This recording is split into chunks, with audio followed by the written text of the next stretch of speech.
having a filter. What can we do as a society to have a good future?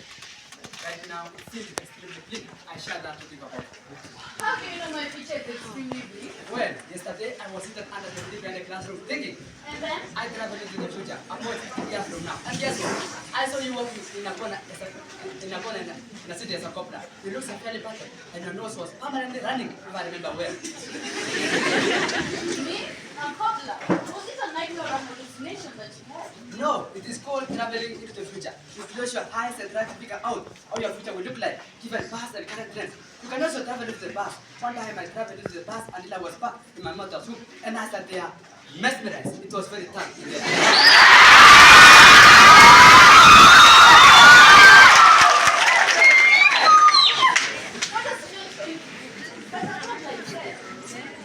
You are happily fortunate to have a source of income as a cobbler.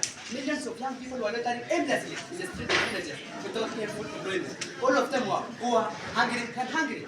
You are really serious, Ethan. You mean with all my education, I couldn't get a good job? You see, Avita, our country has been and is producing more graduates each year that the number of jobs is able to build. At this rate, how do you think will be the situation of our period of 50 years?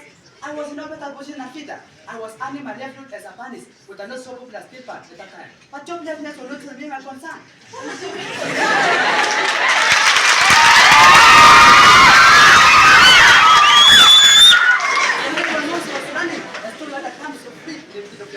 I frankly didn't think that you would see another day. And why on earth was my nose running like that? This is unusual. I think it was because of obvious men in at that time. Also, this advanced stage, whose clean water was very scarce. And why was there no water? Climate change had occasioned unpredictable weather patterns, and it was hardly raining anymore. It was raining once in a year, at most for 110 minutes. After the new climate could act as a good plant or animal life. You mean animals and plants are dead? Most of them. In fact, people had no choice but to adapt to eating strange like insects, crawling creatures, rodents, and sea creatures that could survive their environment. But all these were very short supply too. So most people are adapted to eating plastic, synthetic fibers, and other kinds of things that are going to go. I don't know children can pack it and do it. It appears you can eat anything like it.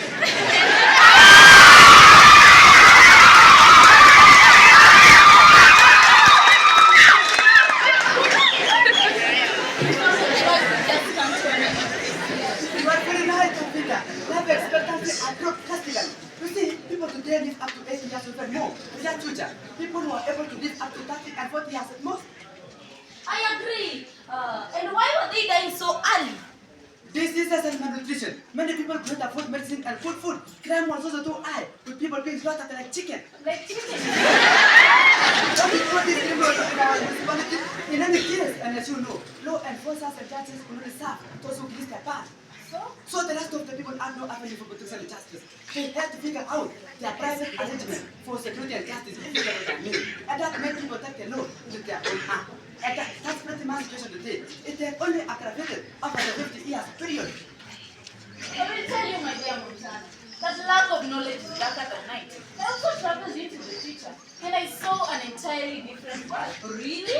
Tell us. You see, people have become so creative that they designed intelligent robots that replace even professionals like judges and police officers. So justice and law enforcement are being rendered by machines toward people without discrimination. Oh, how can you possibly reverse the law or make a judgment? Haven't you read about decision-making algorithms? You see, if today a computer software can do a better job than an accountant and a lawyer, then what is so special about developing an artificial police officer or judge? Oh, Alvita, what windpipe brings you entertain? I also saw that life expectancy had increased to over 700 years. Get serious, Alfita. Yes, drugs have been developed for regenerating body cells in such a way that no one could grow old. I remember seeing you, mister.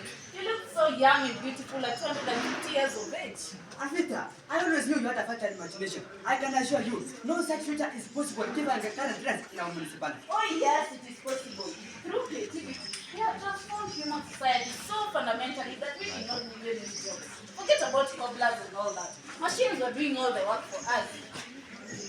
Whole factories, hotels, and hospitals were being run entirely by intelligent machines and robots. There was hardly any human being in town. Only self-driven vehicles ferrying robots to various destinations to attend meetings and transact businesses. And that does not mean that there are no jobs. No, We were busy with other intellectual pursuits. We had ventured outside the earth and spent most of our time conquering new territories in other parts of the universe. Oh man, what overheated imagination!